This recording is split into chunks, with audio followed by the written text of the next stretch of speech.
No. Hey, All right, you're live. I'm live. Hey, we're the monkeys. Yeah. Settle Get down. around. Yeah, we got it. Hey, everybody, it's Mark and Garrett. Garrett's Guitars. We'll find the theme song someday. Yeah. I don't think it's the monkeys one. And we're here to talk about guitars. Sure. It's our weekly get-together and hangout time. If you have, so for those of you who are new to the program, you can, if you have questions, leave them in the comment section or the discussion section here as we go, and then we'll talk about them, or we'll talk about stuff. Or if we're talking about something, feel free to chime in. If you're watching this after the fact, feel free to chime in anyways, because we check on, Did you check? I did check Okay. last week's comments. No questions. No questions. Okay. But some comments, some thank yous. That was good. It's always nice to get thanked. You're welcome. So, what do we got going today? Anyone out there yet? Chime in. Just say hi in the as you come on. Just say hi in the comment section, just so we know you're there. And then also, thumbs up and like and subscribe and all that. That does help. I know we give lectures on that. Hello, Michael. Michael Sullivan's there. Hey, Mike. So there's tens of people who watch the show live, and then most of them watch it after the fact. So if you're an after the fact watcher, thanks again. And, feel free to chime in, and we'll address it next time. Yeah. So to get the ball rolling, we usually start with one or two of our own topics. You had a couple you didn't. I get to did, last yeah. week, And right? so one is a revisit from 2 weeks ago, because someone was like, the original question was plexi, and we thought he was talking about Marshalls, but he was talking about plecking. And so I'm like, and then we're like kind of both going, I guess it's. So I just did some research to find out what exactly is plecking, and is it worth it, and is it a good deal or whatever have you. And I think I've gotten to the bottom of it. Remember 20 years ago when they invented the vacuum cleaner that vacuums the room by itself? Yeah. That's what plecking is. It essentially does a level and crown with a computer rather than a human. So it enters into some questions like the room, the Roomba room vacuum. Some people still have them in their homes. They never really caught on that well. And if you go to a hotel or someplace that really has to be clean, they have real vacuum cleaners. They don't have little things running around. So I'm a little skeptical of the machine that levels and grounds frets. Just for a little clarity, if I remember, it's a vertical machine. You put it, your guitar, you hang it in the machine. It's not like on a bench or anything. And then it does it. So what it does is it measures the neck while the strings are on. It removes the strings and measures the neck again. And then it does this kind of like little mathematical. Of course, your neck has to be properly adjusted when it goes in the machine. If it isn't, then everything will be screwed up. So you need a good neck adjustment. Therefore, also, you need a perfect neck, which means you need essentially a new guitar. I would not send a guitar that's a couple of years old into that situation, because we see a lot of necks get funny real fast on newer guitars. And old guitars have funny necks too sometimes. But anyways, it measures it all up. It decides what it wants to do. It grinds off your frets. It re-crowns them. And then a human has to take it and do the fret ends, because we all know machines are no good at doing fret ends. Yeah. And that is plecking, and they charge about what a level and crown costs. $100? No, like $250 or something. $250 for the. And you got to do the ends. And you don't have to do your own ends, but a human has to do it. Yeah. Right. So it seems like a bit of a gimmick. I know that's what I was talking about before. Only because if you have a really, a pretty talented luthier do your level and crown, it's going to come out guaranteed as well.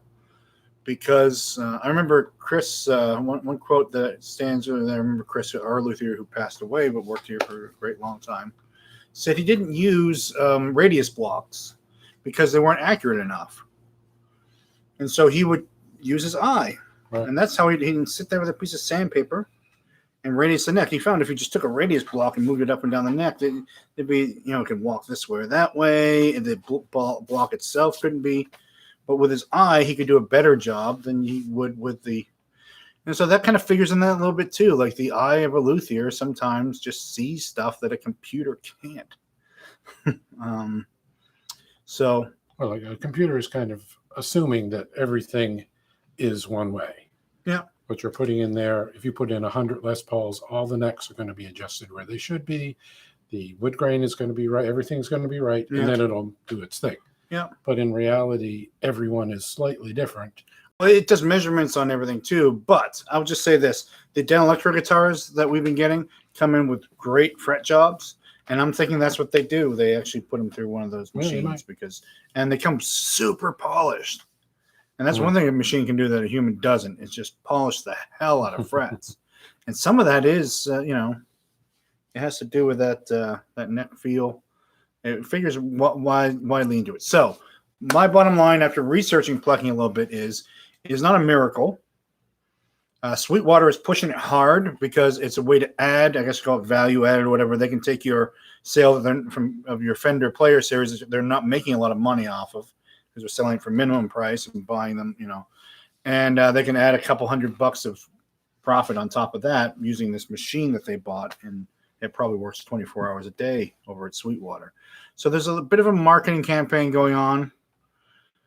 So is plucking worth it was the initial question. And I would say, no, get someone to do a real level and crown on your guitar. Most guitars that come out of factories, the Asian factories, they all have a couple of high frets somewhere or something. They could all use a level and crown. So that's why a plucking does such an amazing thing, because it if you're used to getting guitars out of the box that all just have a couple little flaws in it, it takes those flaws out. I'm reminded of Scott's immortal words: "Every guitar in the world needs a level and crown." Yeah, right. Yeah, I don't care how new it is; it's not right. Yeah, and that for those of you guys who know our friend Scott, know he is the most particular setup dude ever. Yeah, he's just to a fault nearly. He's just so. He needs everything to be perfect, right? And he gets upset when it's not. But so those are good words from Scott on that. So once again, anyone who's joining us, chime in, say hello in the chat. If you have any questions or topics you want us to cover, write that in the chat, and we will do that as well. And just gonna participate. This is supposed to be an interactive call-in show kind of thing, so we like a few questions from the audience. All right. So plucking is covered. Of my other topics that I've come up with for today, let's see. Should we do something technical or just kind of guitar related? Well, we could do my idea. Okay, what's that? It was a guitar idea. Okay. I sort of was saving it for having Larry on the show, but I decided we could do an introductory. Okay. We have a friend, Larry, who is the Gibson electric guitar expert. Mm-hmm. Or even more than that. He knows everything because he owns everything. He owns one of everything. At least. So I thought we thought we'd have him come up and talk about the most obscure Gibson electrics and the modern. Tell us the whole modern story, Larry, because he's been chasing it for 30 years. Yeah. So we could do a little intro to Les Pauls. What's up with Gibson Les Pauls, for example? There are solid body electrics. We could expand it to SGs a bit. So I just took a quick look in a book that I have that shows all the models. And, I forgot there's like 49 models of Les Pauls. We'll ignore most of those. The Artisans and the Pauls and the others. The Paul. We won't go there for now. The recording Les Paul. Yes, the low impedance Les Pauls. There's a lot of them, but we'll go with just the basics. The basic families. There's the Les Paul, basically a mahogany body, maple top, which is arched, set neck, 2 humbuckers. This is the standard usually. Mm-hmm. You know what it is. Then I think in chronological order, roughly, and actually that didn't come first. I think there was more of the special came first. But the P90. Yeah, the Les Paul Special mahogany body, no arched maple cap. Oh, yeah. Right. So lighter, very different sounding, and usually 2 P90s. Mm-hmm. The Les Paul Jr. was that same body without the cap, and 1 humbucker. And I forgot, for 2 years they made a 2 humbucker one. Ooh, Les Paul Jr. Les 2 Paul Jr. humbuckers, 2. I haven't seen one of those in many years. The Les Paul Deluxe, which I was thinking was a regular Les Paul standard with 2 mini humbuckers, but it turns out the original Deluxes did have full-size humbuckers. So a little confusion there. I'll tell you what I know about Deluxes because I own one. Yeah. I own the one with the mini humbucker. Apparently, the rumor is, and rumors are so fun, right? That they, when they bought Epiphone, they just had way too many mini humbuckers hanging around. So they brought back the Deluxe as a model with too many humbuckers in the early 70s or whatever. They made the Deluxe and with too many humbuckers, and that's what I ended up with. That's the Deluxe we think of when you say Deluxe, but then the earlier Deluxe was... Yeah, at least the description I read didn't say mini humbucker, it said humbucker. Yeah, so I think that's... it was probably well, it's kind of like in terms of cosmetics mostly. Could have been that original Deluxe, then the standard, and then the custom. Yeah. Because really the only difference between the standard and the custom, aside from the fact that the custom might have 3 humbuckers, but not every time, is all cosmetics. Gold hardware, 5-layer binding, yada, yada, yada. Yeah. The woods are the same. Here's a question about the Les Paul. Was there a custom in the first generation of Les Paul, or was that brought in? That was later. And so 60. So Les Paul, as we know it, went out of production between 1960 and 1967 or 8. Maybe they came back. They came back in 8 or whatever. Right. Started making them in 67. Well, there was still a Les Paul. Yeah. But it was an SG. An SG. So they decided the SG was a revision of the Gibson Les Paul initially. Les Paul himself did not like it, I guess, was part of the... Well, I think he even liked it. Les Paul never played a Les Paul. Yeah, I think that's why they stopped making them, because Les was giving them all kinds of... you know what? Grief, that's not my guitar. It's not the guitar I designed. But they were so crazy popular, they brought them back in the late 60s, especially with the British blues. People had to have them. Yeah. Eric Clapton, Peter Green, all those guys, they were just, probably Jeff Beck and all those guys were, Jimmy Page. Yeah. Well, Jimmy Page got his from Joe Walsh from the James Gang, I guess. Maybe. There's a story out there. You can Google that, but yeah. Anyways, there's those years where Les Pauls, as we know it, are not being made. Right. And so maybe the custom came in 68. Yeah, it was later. I don't remember exactly. Interesting. My brother owns a 1970 custom. So he does. I know they existed then. Yeah. Interestingly, the same progression of models and body styles happened with SGs and Firebirds, which I hadn't thought of. There were a few different Firebirds that had P90s, mini humbuckers, and they were called the same thing, a special or a deluxe. Oh yeah, right. Okay, so corresponded. Yeah. So I hadn't put that Firebirds. Together. Firebirds are a rare, weird bird. Well, it's because Brian's got them all. He collected them all. They're all gone. Brian up in Dover? Yeah, he's got like 400 of them or something. Yeah. Crazy. Oh, well, no more Firebirds around here. What's for the people at home? Brian, what's his last name? Fisher. Brian Fisher is a collector of guitars and has been since forever, 1970 at least. And being a guitar store owner who didn't quite really need the money from the business, he loved to add to his collection with trade-ins. And he decided before anybody else, we even got serious about guitar collecting, he was going to collect Firebirds. Oh, yeah, right, yeah. And so, he's got everything. Okay, go for it. But right. What a good idea 20 years later. Yeah, he's cornered the market. Right. Anyways, Brian may be selling a store. That's a rumor. So he's trying to sell the building, trying to sell the store. So maybe he's going to sell off some guitars, too. Might be. Well, he will eventually. He will have to eventually. I guess you literally can't take them with you. Right. People have tried. So anyways, that's sort of an intro to Gibson solid body electrics. Like I said, there were many variations of Les Pauls.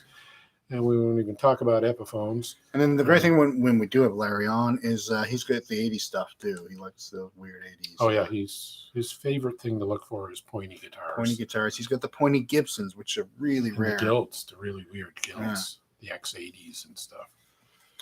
Which, by the way, guilds, well, I don't know if I should be giving out this advice. Guilds are just shooting up in value. If you could buy, don't buy Bitcoin, buy guilds. because pre-1980 guilds, right? Yeah, the old guilds, but even I bet some of those 80s guilds are going to go up in value like crazy too. Their guild is finally getting the respect they've deserved all along, which the 60s guilds, like hands down. 70s guilds, pretty good. Even some of those 80s guilds, even though they started doing inexpensive ones and that all mahogany one, stay away from those pretty much. They all the D15? Yeah, they all kind of flopped. Mike used to call those their heaven or hell guitar. Yeah, right. Yeah, they're either great or the worst guitar you ever played. There's nothing in the middle. Yeah. All right, let's catch up on some. We have some? Yeah, we got a couple comments here. Actually, we'll talk about from Dean. Hi, guys. I have the 2020 Les Paul Standard 50s. I was really hoping the neck would be chunkier. Do you know what year is with the big neck? Big neck Les Pauls. Not off the top of my head. Well, I mean, the original ones are chunkier than the later ones. That's for sure. I remember in the 50s, they were all round and chunky. They were different degrees.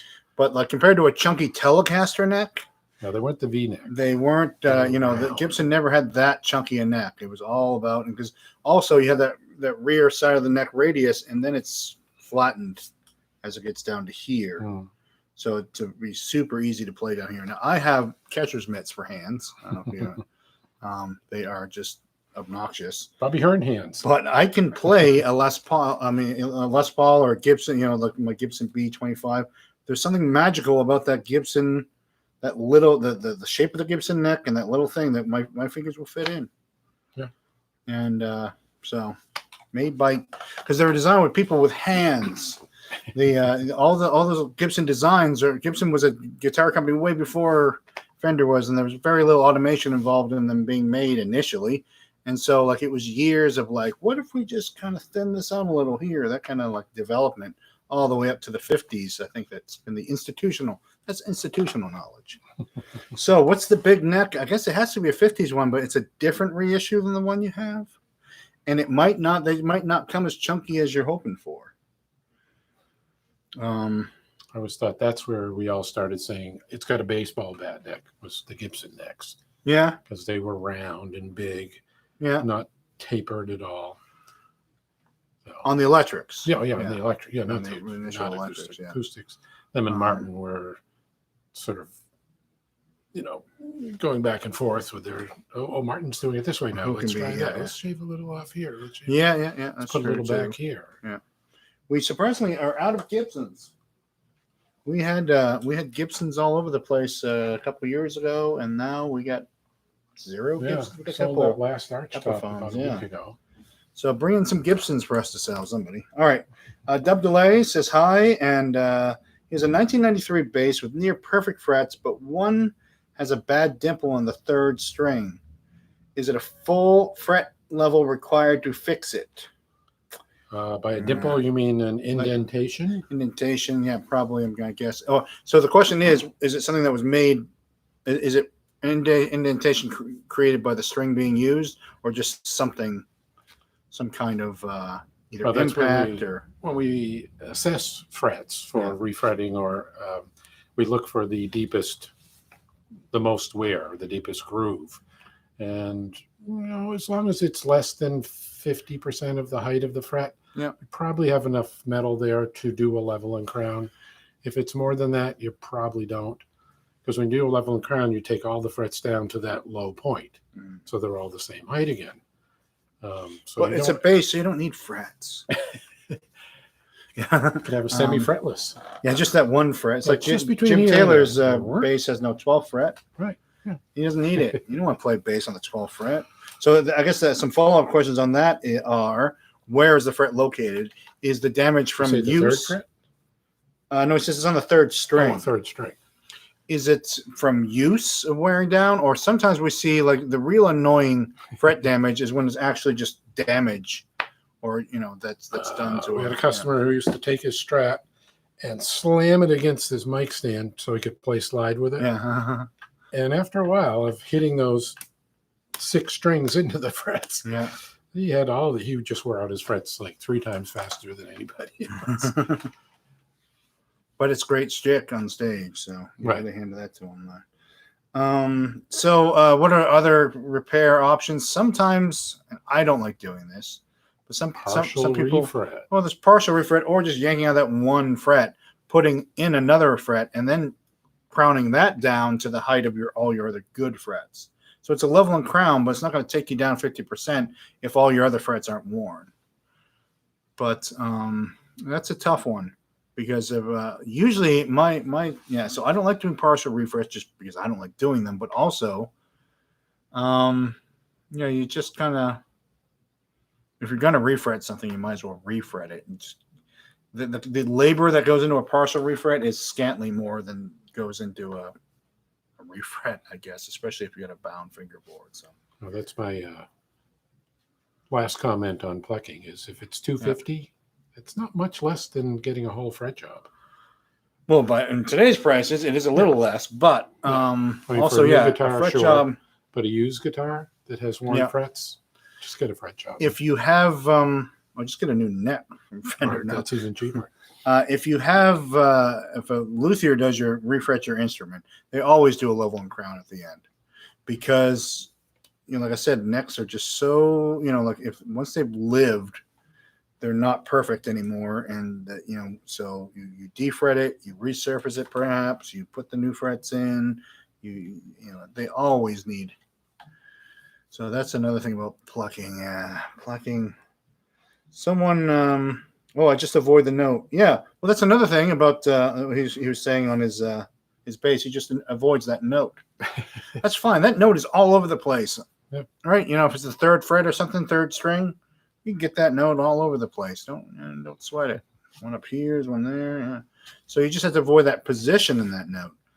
But the other question is it is it a groove created by what's the word, trauma, or just use? Because if it's a trauma damage, then it might be lower than, like if you had one fret just getting a little worn, I could even say partial leveling crown. You have to level down to that one, and then you can level across to the rest. And so you'd have a little slope in your level, but still it'd be level. But it's a bass. Not nearly as picky as a guitar. Yeah, there's that too. And just yank all those frets out. You don't need them. But fill the slots. Fill the slots and fill them with epoxy or something really hard. Everyone learned, and this happens once every other year. Someone read Guitar Player magazine that Jacko yanked out his frets and put in wood putty, and they do the same thing. And wood putty will not do it, folks. Without the fret tangs in there, the neck will go. Yeah, the neck will just fold up all those little gaps. Yeah.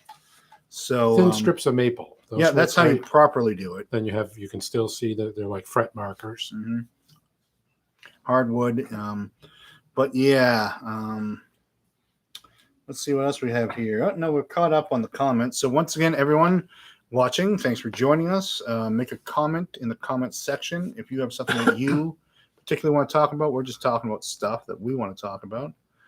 But we're here for you. So send us a comment, a message, and also just chime in and say hi in the comments so we know that you're out there and you're hanging out. Because we are told there's tens of people watching, but we don't know this for sure until you say something. Yet we keep talking. Yeah. This is, I think, did I count them last week? There were 24 of these. I can't believe it's that many. Half a year. I would have guessed 15, maybe. Yeah. 20. You just do this every week, and then it adds up to something. It's like 6 months. Yeah. So I think if for those of you who have been here for most of this, then thanks a lot. Did we start in January? I don't remember now. No. Probably not, but Bob Sullivan says hi. How's it going, Bob? Nice to see you out there. All the Sullivans here. Huh? Yeah, we got a couple Sullivans. Unrelated. It's two separate Sullivans. Yeah. But, so let's go to another one of these things. I want to talk about. Well, let's take a minute because I was on the phone with Electro Harmonics today. And it's kind of funny. So I want to talk about a little. We talked about this before, but the pandemic slowdown's effect on the guitar world, because there are still knock-on effects happening. It's still weird. So as an update, Fender is still at least a half a year behind on anything we order from them. That's Fender. Their Asian stuff, which is manufactured in a whole different place, is a little closer to being shipped on time, but maybe 3 months late. They are just in a hole. They've actually revised out some estimates, another couple of months. I'm like, oh, that's coming. Well, it's coming in, July. And then I'm looking at, oh, no, it says September. Okay. So there's that. Electro Harmonics is behind on stuff, and they were never behind on stuff. And I talked to them, and they said, they're hiring people because, there's the worker shortage a little bit, but there's also just running out of stuff and not getting replacement parts from the people who get the replacement parts.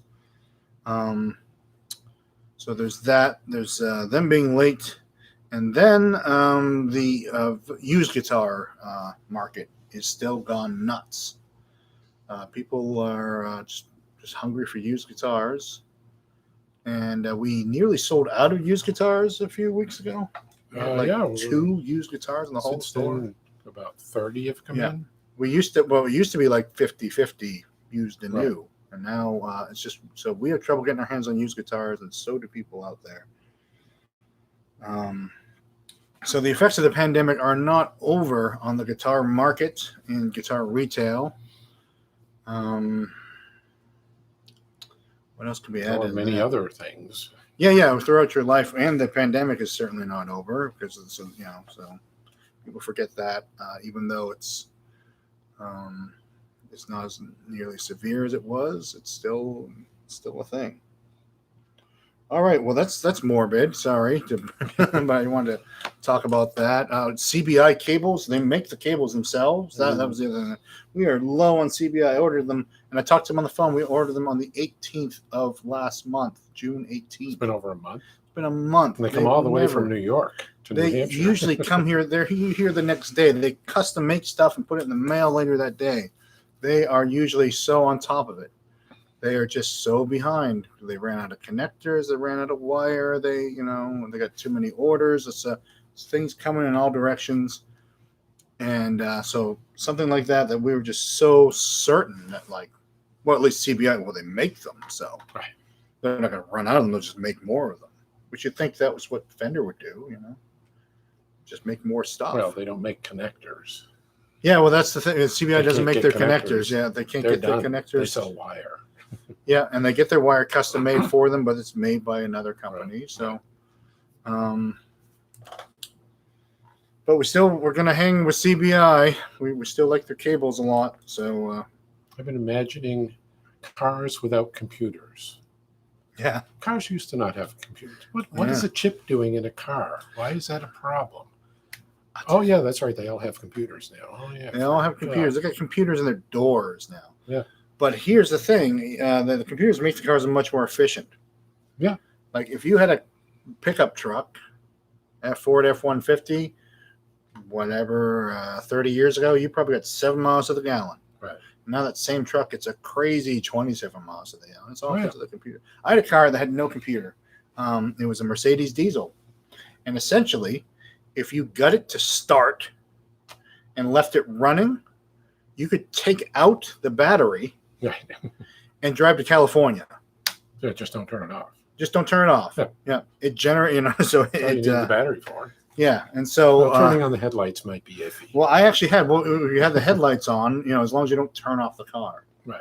Or you just don't drive at night. You could just keep driving that thing and just leave it idling the entire time. So, because I had a bad alternator, but I didn't know it for months because it was just kind of still working. Yeah. But yeah, chips are a thing. All right, let's see if we have any other comments. Not yet. So, whoa. Let's go to another one of my comments then, unless you got any. Well, I could oppose you on pretty much anything you want to say about effects loops. Well, the effects loop. I did want to talk about effects loops because someone asked me about it. I'll represent the 1970s and 80s, okay? Unfortunately, I think we're going to have a problem. We're going to agree on this one. Oh, we are? Okay. Yeah. Well, that is the problem. You go first then. All right. If I'm nodding. People are asking about effects loops. What should I use it for? People come in, they look at an amp, and they say, does it have effects loop? And you go, well, no. And they're like, oh, I can't play that. Fender Deluxe Reverb, 1968 Fender Deluxe Reverb. I can't play that. There's no effects loop. Can you put an effects loop in my 1968 Fender Deluxe Reverb? No. I'm not going to do it. So, Effects loops can be handy because for those of you who don't know, the effects loop comes a little later down the chain. So if you think of a tube amplifier, for example, it's easy to imagine. You got preamp tube, you got a phase splitter, and you got a power stage. The phase splitter feeds, so the preamp comes in, goes to this shared tube, and it feeds signal to the various tubes, the power tubes, and then it's out the transformer. So what the effects loop does is it goes somewhere in the middle of that, before, of course, before the phase splitter phase. So like right after the first phase of preamping and before later preamping, or which is phase splitting is a preamp. It's just another, not a lot of gain in the phase split either, but there is gain. Usually right after the preamp tube. Yeah. So the thing is, some people, and so the kind of conventional wisdom is, it's really good to put your modulation pedals in the middle so that they don't distort. Oh, you didn't quite finish that. So the signal comes into the preamp tube, then takes a right-hand turn out to your pedals, and then back in, right where it was before, except now your pedals are in that chain. And your pedals are acting as a preamp in there, especially if you have a volume output on your, you can add gain to that, but not add gain in the front end. Here's why I say FX loops are no big deal. Because your pedal, or especially if you like to do the vintage pedals, but your pedal is engineered to go in front of the amp.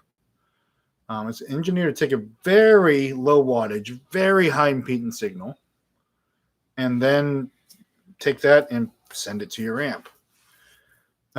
Later in your, once you get into the amp, you get preamped, then your wattage goes up and your impedance goes down.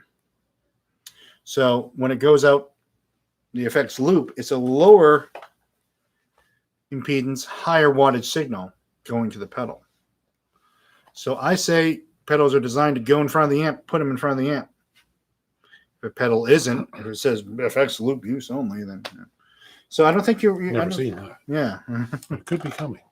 Yeah, because there's crazy stuff happening in the pedal world. So if anyone has any pedal stuff to chime in on out there, that's well, my 2 cents will be from the non-technical side. Briefly, we when I was younger playing in bands and we were effects loops were appearing in amps, we pretty quickly narrowed it down to effects loops are for Eric Johnson. Everybody else doesn't like them. Yeah. So you can imagine, Eric Johnson's sound. It's pretty perfect. It's great. And he uses lots of effects, and running them through the loop will get you that regularity, consistency, clarity. Not using the effects loop, pretty much everybody else sounds more organic. We'll use that word. Okay. A little bit of a stretch, but an interesting stretch. I like it. And we could confuse it a little bit more by saying that includes a battery. Oh, power supplies, they're a little iffy. I understand the convenience. Here comes the. But especially older pedals, they were meant to run on batteries. I know some pedals don't even have a battery place, and that's fine. But if you're running an old Phase 90, it sounds better with a battery than it does with a power supply because it's got some character. It's not perfect all the time. Well, yeah, because the batteries have sag. Yeah. The first day you plug in a battery, a 9-volt battery, it's 10.5 volts. And then it will go down from there. And then Eric Johnson's famous for liking 7 point something for his distortion. And he could taste the battery and guess how many watts it was, how many volts were left in it. Yeah, that makes sense. It's being a little overly picky to me. Yeah. You can also put it on a multimeter. But yeah, right. So when the battery is sagging, that would, now some power supplies can simulate sag too. Right. But when the battery's sagging, your thing does a different thing, especially if your chip, preamp chip will behave very differently under a different wattage. But yeah, I use a power supply because I have maybe 6 pedals and it's convenience. Yeah. Just because you don't want to be changing those batteries every time. It's a lot cheaper. Yeah, you don't want to be changing those batteries all the time. You want dependability. If you're going to run batteries in your board, you got to change them all at the same time. If If you accidentally leave it plugged in overnight and bring it to a gig, it's just a lot of worry. And then it's the ecological thing about throwing out batteries all day too. So yeah, it's just William Morgan is here, and in your opinion, what happened to Rocktron? They seem to peak with a prophecy with Gary Huey as the spokesperson. So you remember Gary? Mm. Yeah, he's a New Hampshire shredder from way back. Tapping guy, right? Just metal, like but did a lot inspirational metal. Yeah. Didn't Don used to teach here? Now is at Berkeley, tapping guy. I can't think of his last name. Sorry, Don. He learned from Gary Huey. Oh yeah. Get the tapping connection. Wow. Don, Berkeley teacher. If you go to Berkeley and you want to learn how to tap, it's Don. I'm sorry. Okay. Gary Huey and Rocktron. I never knew that. Yeah. Well, Rocktron was were they DOD or they were a subsidiary or a part of another big pedal company. Yeah, you keep talking. Made pedals. I think then they made some amp modules. Can't say that I know a lot about Rocktron. But it's a good opportunity to actually talk about some of those 80s pedals, 80s and early 90s pedals, the first pedal era. Yeah. DOD. What was that one out of St. Louis? No, Kansas. Ross. Ross, yes. I have a couple of Ross pedals. They are tremendous. Yeah. They deserve their chorus is so good. It deserves. You should pay $400 for it. I paid $40, I think, right. But no, and I wouldn't pay $400. Chanute, Kansas, right? That's what I was trying to think of. The original pedal wave, which was unlike today, pretty much standalone, one sound, one effect pedals. There was no chorus vibrato. There was no tremolo and reverb mixed together. There was no reverb pedals anyways. That was much later. It was a chorus pedal, flanger pedal. I could probably count them. Chorus, flanger, delay, tremolos. I don't know if they were there right at the beginning. That was maybe a little later. Distortion. There was no distortion overdrives, whatever. It's just distortion of various brands. That was there's an old pedal thing. It was all called distortion back in the 80s. A Rat, a Big Muff, and an MXR, and it was all just called distortion. Yeah. And when we talk about fuzz and overdrive and that kind of stuff, it's kind of just talking about different kinds of distortion. Right. But what I see in the pedal world now is those, I think I counted 9 once. There were 9 basic effects. There are variations, updates, mishmashes of those 9 pedals. That's what I see all the time in the new pedals. Yeah. Somebody came in today looking for a chorus pedal, and we really talked about it. And he pulled one out, or I pulled one on a hint to him. It was a tremolo chorus. Yeah. Okay, I guess you might want tremolo and chorus at the same time. Maybe not. I don't know. The Eddie from Electro Harmonics? Yeah. I think it's an either or on that. Oh, was it? I just ended the switch. Yeah. I plugged it in and let him go. I never actually heard any tremolo. Yeah. Maybe he just. But then the small stone is over there too. Right. That's what I ended up pointing out to him. Yeah.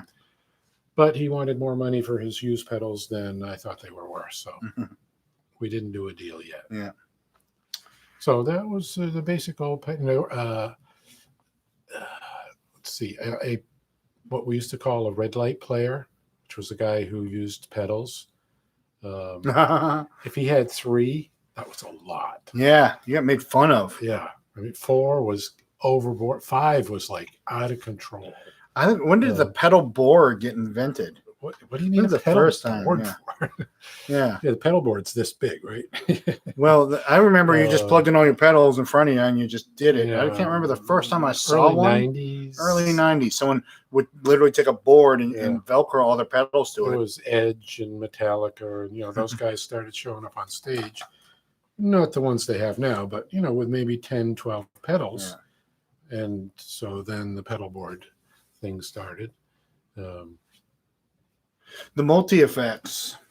Yeah, that was That started in the late 80s, probably. yeah, Zoom. The Boss one.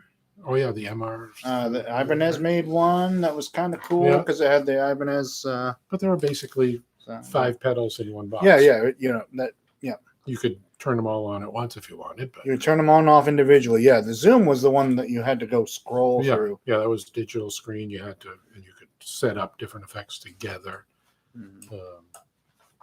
So it's gone from very simple. Not everybody played effects pedals. Lots of guitar players never used them. And to now it's pretty much everywhere. Everyone is I went through little periods where I thought it was cool just to plug them right into the amp. I do it in the studio a lot, but live you just man, it's such a crutch, but you just like to just kick on that little extra something. Well, on bass, I used the flanger for a few years. Really? In a rock band. Because I wasn't very good at slapping and popping. So it was kind of passé at the time. Sound, but it still was a cool effect. And I decided I could at least get the slapping sound with a flanger. With the flanger, yeah. And so I wouldn't leave it. I hardly leave it on for 3 bars. Yeah. I turn it on for then I turn it off. So might you do that 4 or 5 times a night just for a special effect. Yeah. The rest of the time didn't need a effect. Yeah. Well, something popped in my head and popped right back out. So maybe that will come back when I want to go to talk about effects, loops, and effects. William Morgan also asked to Mark and Gary some more of a general question. What would be your dream guitar to own? Did we already own that? I'm not sure. I don't know. Well, what would your dream guitar? Well, for me, it'd probably be a bass. Well, I know exactly the bass, and I even know where it is, and I know who owns it. I've played it many times, and he will not sell it to me, trade it to me. I've made off. This has been going on for about 30 years. Yeah. Brings it in here to have it set up. Yeah, every few years he walks, oh, you still got this? Yeah, I hardly play it, but could you tweak it up for me? Okay.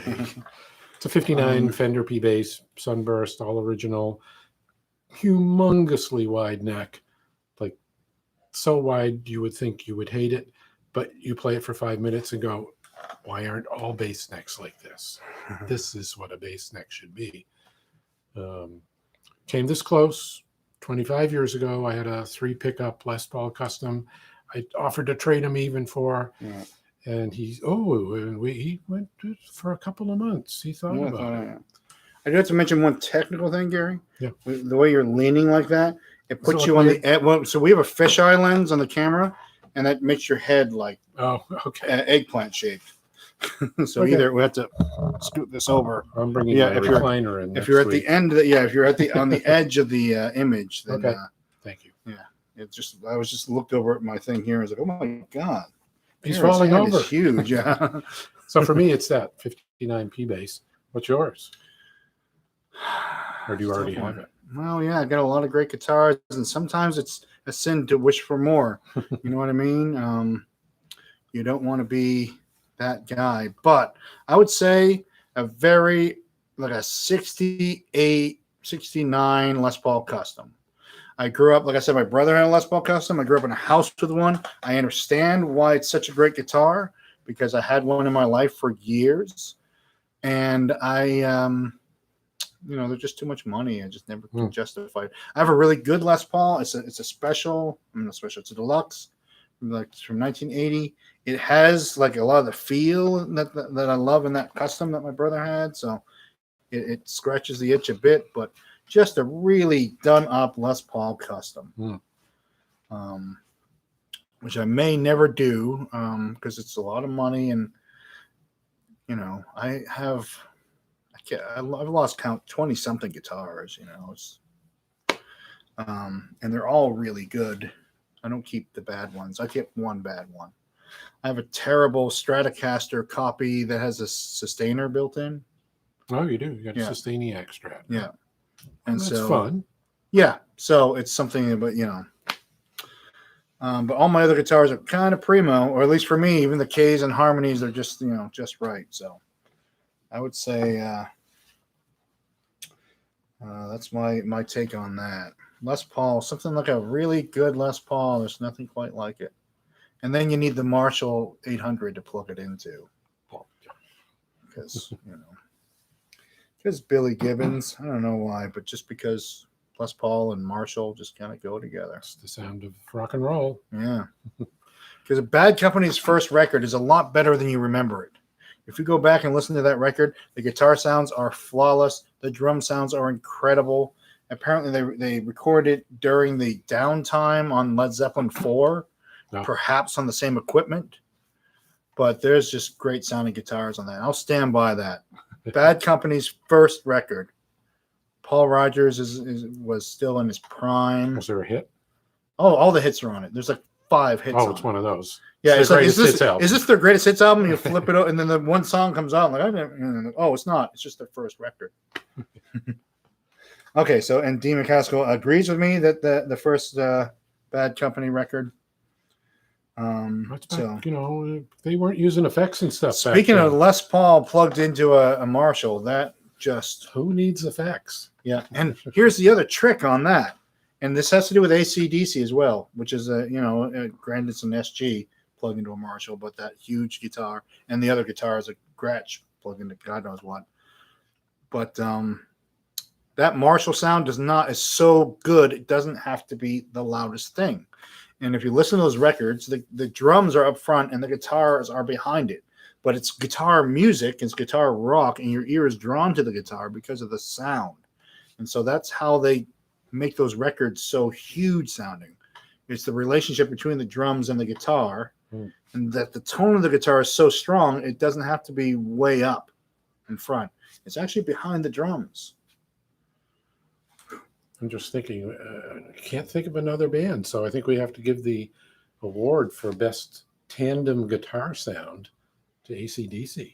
What other band has 2 guitarists whose sounds are so good and add up to such a great up to something? sound? Yeah, they add up to such a great sound because you can hardly pick them out from each other, despite the fact they're playing. Oh, sometimes they think, that's Angus. No, it isn't. No, yeah, yeah. There's and then when Angus goes to the solo and the sound doesn't stop, you're like, oh, okay. All that is Malcolm. Right. Yeah, that's true. That's and yeah, having 2 distinctly different. I've been studying Kossoff lately. Kossoff, who's Kossoff? I have to see. So that it probably one. has to do with Kossoff. Is that a music theory thing? No, I'm guessing it's a player. Dean, you can chime in again on that. Is that something to do with the Les Paul, Marshall, Paul Kossoff? But what does Paul Kossoff do? That's what I want to know. I don't know his name. Me either. Yeah. So I guess we're not hip. Sounds Eastern European. You kind of Kossoff, yeah, I would, but probably not from Poland or something. No, I doubt it. Probably just the last name. He's probably was in the Bad Company or something. Oh, who's the other? So the other guy in the guitarist in Bad Company was the guy in Free, right? He came to Bad Company with Paul Rodgers, and this is like 2 old guys trying to guess something that happened 40 years ago. Welcome to our new YouTube channel. 2 old guys talk about something that happened 40 years ago. Yeah, Thanks for joining us. I was a jazz. Oh, Paul Kossoff was with. So he's the guy who was also in Free. In Free. Yeah, okay. And which All Right Now. Come on, that guitar sound. It's playing in your head. I just said All Right Now, and then you heard the riff in your head, like in full definition. That's how good that guy is. He is so good. He implanted his sound in your brain. Right. You can hear it right now, the whole thing. Yeah. Every little flam, yeah. So, yeah, he was the guitar player in Free, yeah. So, getting a little guitar history in. So, once again, because some people have joined us, if you have anything you want to talk about, just put it in the comments and we'll talk about it. In the meantime, we're just talking about some of our own stuff and other comments that come up. So, this is meant to be an interactive live thing. We still got some time, so definitely chime in on. You can either chime in on what we've already talked about or start a new topic. That's all right too. Was Free an English band? Oh yeah, British. Yeah. Right. Because Bad Company was American band, right? No, Bad Company also. Oh, they were British too. Yeah, it was. Okay. So it was two guys from Free at least. Yeah. And yeah, so now you're welcome back to our YouTube show. Two old guys try to remember something that happened 40 years ago. Well, I didn't listen to them till the 80s, or even 90s. I skipped over 70s rock and roll pretty much because a lot of it was pretty awful. Oh, and those are fighting words. Well, the 70s was not the greatest era of for pop. If you're listening to what's on the radio, yeah, then awful. Oh, a lot of great music happening. Right. That wasn't necessarily. Oh, sure. But Keith and Ronnie make the one guitar sound. That's a good point. Yeah. Okay. Two guitarists who weave together. I mean, they pride themselves on that. Ronnie is still the new guy in the Rolling Stones. He's only been in the band since '79, probably. Yeah. But he just got right in there and found a little spot to sit, kind of like Malcolm does in AC/DC. I remember reading an interview. I'm not a huge AC/DC fan, but I remember this. He was like, I play with the drummer, and I do kind of what a bass player does. And I just leave plenty of room for the other guy to do, well, the other guy, my brother, right? To do that stuff, and I just drive stuff in. And that's kind of what Ronnie just found that place to be, to be a lead guitar player who most of the time is playing rhythm. There's a mind bender, but follow me. Keith Richards is a rhythm guitar player pretty much, but he's always got riffs and licks. I was going to say they're both. Neither one of them is really a lead guitar player. But but Ronnie plays the solos, and then he just or Keith plays some solos too. I mean, they kind of two rhythm guitar players playing rhythm guitar most of the time, but Keith style rhythm guitar is heavy on licks and runs and all that kind of stuff. So that's something that like George Harrison would have done in the Beatles, right? Done the licks and the runs, and Paul, John would be doing this, right? And so, but it's not quite that either, because Ron plays some solos, and Ron, does he play licks? He plays integral parts to the songs as well, but they're secondary integral that's parts what they do. too. But you can't compare them to Jimmy Page or Eric Clapton. They're not lead guitar players. They're great guitar players, and they play interesting single note lines, and they occasionally take a solo. Yeah, but the solos aren't as important, right? Which is great. Yeah, they're more groove than flash. And Ron, I actually went down a Faces rabbit hole recently, which I recommend. There's just one video of the Faces playing on Top of the Pops. Rod Stewart singing, Ronnie Wood, and the bass player, the little guy. He passed away. He had MS. Ronnie Lane. Yeah. He was also in the He was the Hollies, spirit. maybe? Was he going back that far? But he was the spirit. He's the spirit animal of the Faces. He was the guy really pulling the thing together. I think Ron Wood and Ronnie Lane did a bunch of songwriting too. Did you know Ron Wood co-wrote and sang the lead vocal on Ooh La La originally, the Faces song that Rod Stewart later re-sang himself and had a hit with. But that's actually Ron Wood singing. Oh, it is. Yeah, not Ronnie Lane. I always thought it was Ronnie Lane because it's kind of ragged, folky voice. Anyways, Ronnie Lane and the organ player. I don't remember his name right now. But anyways, the Faces. Getting a little... on the list of great twin guitars sounds Thin Lizzy. Who got me on Thin Lizzy? I don't know much about them. I just know a bunch about it because of Phil Lynott being revered the way he is. They probably had. Did they have? Well, later, so they started out as a trio, right? Okay. And on the very first song, Phil Lynott was playing the acoustic guitar, and there was no bass on the entire song. That one that's they had a little Irish melody in it. Okay, well, Frank Zappa. Ask me Frank Zappa questions for the 70s. That's what I was listening to. All right, but we missed something going back here. If you had an old pedal that was unfortunately stored with the battery in it, is there any recovery if the battery acid is leaked? Maybe. If it's only damaged the clip, no problem. Yeah, clips can be changed out. It depends how badly that acid got in. If people remember the Gibson grabber bass fiasco of 2 years ago, where a grabber came in that was ruined, pretty much pick everything guard from eaten away from the breech pickup down. Bridge pickup was gone. Hardware melted. screwed. All the pots, all the caps was all destroyed. And the reason why was there was a tuner in the gig bag with this guitar. When it was put away for 20 years, the battery went bad and leaked out not just acid, but fumes that degraded the entire thing. Fortunately, it didn't destroy the wood, but yeah, pretty much everything had to be replaced. It was super sad, but also a cautionary tale. Right. Don't leave your batteries sitting in it. So yes, I have seen pedals that the circuitry was destroyed by the battery acid. Yeah, then you're kind of stuck. Yeah, some. I mean, if it's a particularly valuable pedal, you might want to get rebuilt. But you reach a point where, okay, all the capacitors, all the resistor, they're all gone. Sometimes these things need to get thrown out. And we can't find a schematic, so we don't know exactly I will say this, despite the fact that we repair pedals, Boss and Dunlop also will take their pedals back and repair them. Doesn't MXR do that? Dunlop does. Dunlop, MXR, same folks. Yeah. So that might be, if your pedal's far gone enough, they might be able to, they might have the weird chip that. Or they just throw a new board in there. Probably. Or they probably just throw the board from the new one on, which is probably not what you're looking for. So, but bring it by and we'll see what we can do. Definitely, that's something. Ian McLaughlin, MAGLOGIN, McLaughlin. That could be the organist in the Faces. Ah. I didn't remember him. But 3 stars and this Ian dude in this band together. I mean, Rod Stewart, say anything you will. Tremendous vocalist.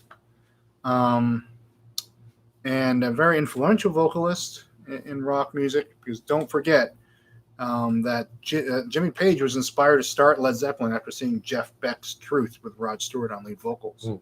And going, that's the band I need. I need a really good-looking blonde guy singing, and I need a trio. And that's all I need. And then he went and found the really good-looking blonde guy and says, I want you to be in my band. And it was Robert Plant. He goes, okay, but my buddy plays the drums, and he's coming too. And he's like, well, okay, we'll try him out. Come on down. And then Led Zeppelin was born. So that's what Rod Stewart did for the world, if that was the only thing he ever did. Okay, I'll make another proclamation. Okay. Best rock and roll rhythm section of all time. Is it John Bonham and John Paul Jones? Yeah, that's a... Don't forget he played B3 and bass. He played organ and bass live often, or Fender Rose They covered it. Yeah, it was 2 guys who were like 3 guys essentially. Yeah, between what Bonham really could do. Yep. And then later Bonham was playing melodic stuff too. He was playing the drums that were melodic and so yeah, that's an unbelievable force right there. Those 2 guys. Yeah. Yeah, if they're that, Page couldn't really go wrong. Yeah. And once those guys got in the room together, I think they knew. He said the first song they played was Train Kept It Rolling. Yeah. And because it was a Yardbird song, and this was initially going to be the replacement for the Yardbirds. Right. And then they got done with that one song. We can do more than that. Of course, this is going to be the band. Right?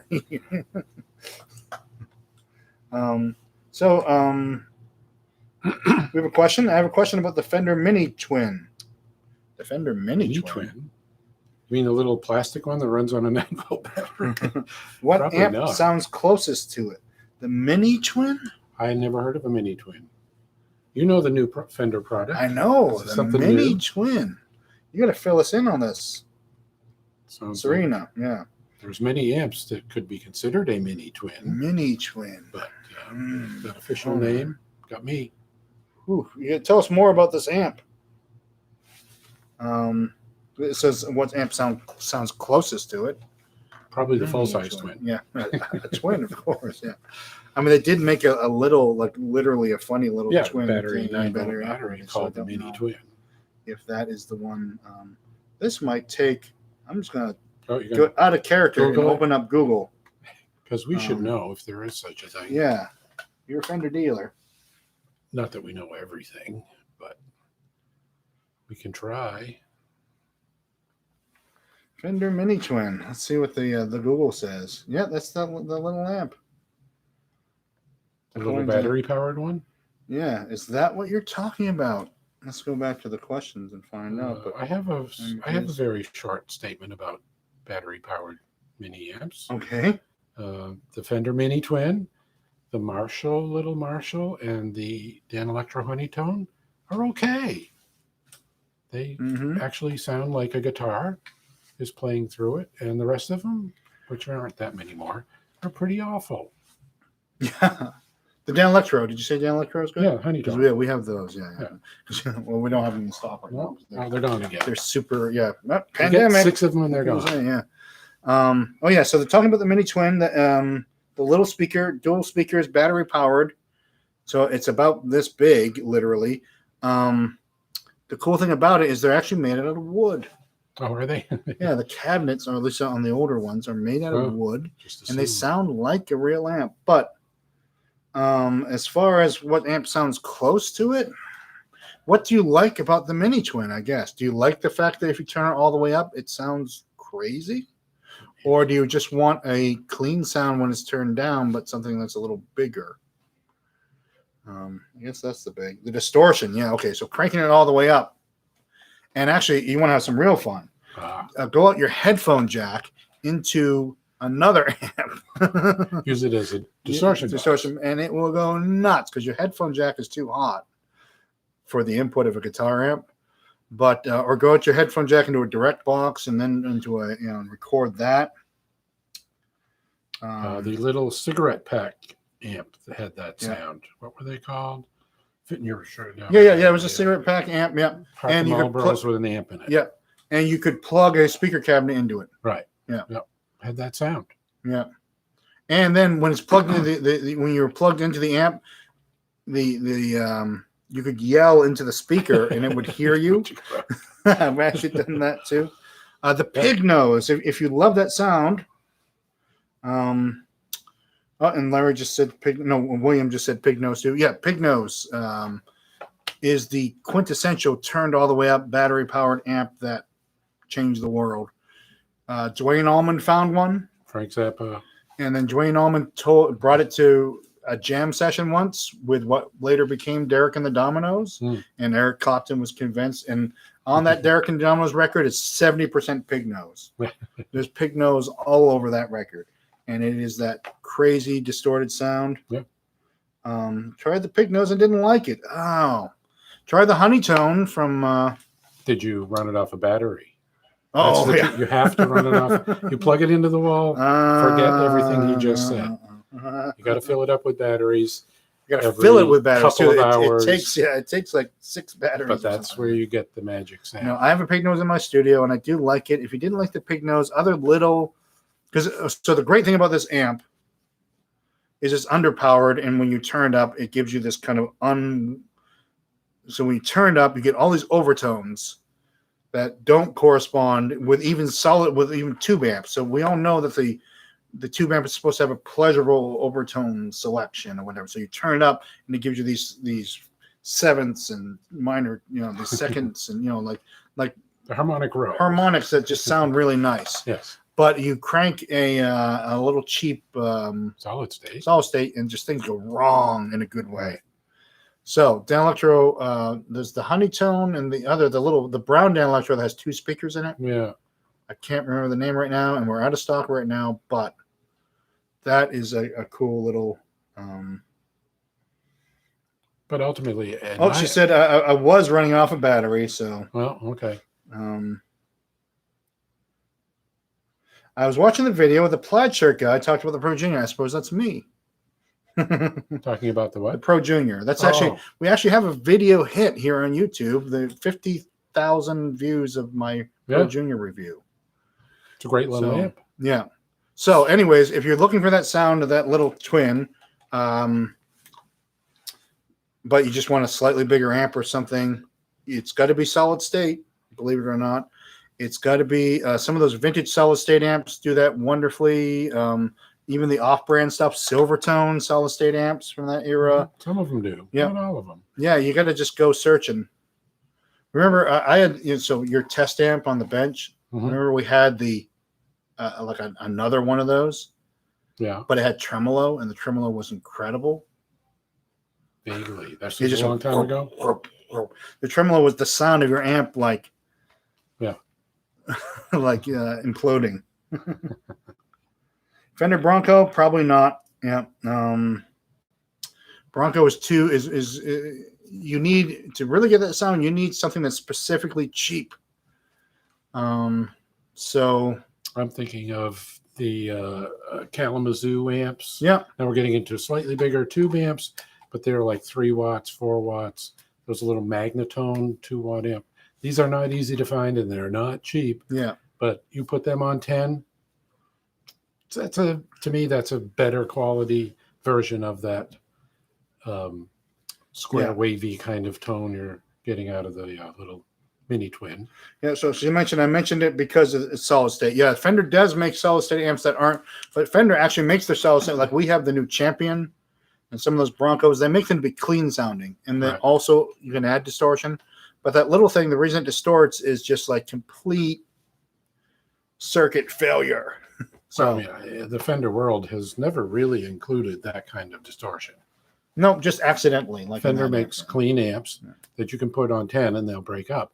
But it's not a Marshall, it's not a Vox, amps that have built-in distortion tones. So getting that out of a Fender is probably impossible. A standard Fender, you really got to go for that B-list amps. Unless you take a jackknife and cut your speaker. The solid state B-list amps, and don't. And for about 20 minutes, you'll have that sound. Well, that's the you really got me. That's the Davies brothers, the story of how they got that aggressive guitar sound. Yeah. They razor bladed the speaker. Right. Sounds great for a song or two. And Electro-Harmonix has a pedal called the Rip speaker. Yeah, it's great. Yeah, it messes with like the bias on the distortion. It really does do something pretty crazy. Huh. Anyway. Thank you for asking, and thanks for coming on and saying hi. It's time to go. It is. So thanks again for watching. Please like, subscribe, and all that kind of stuff. And we'll be back next week to do this. And check out the other videos here on YouTube. Like us on Instagram and all that kind of stuff too. And thank you again. Yes. So stand by for the end. This is the end. My only friend, the end.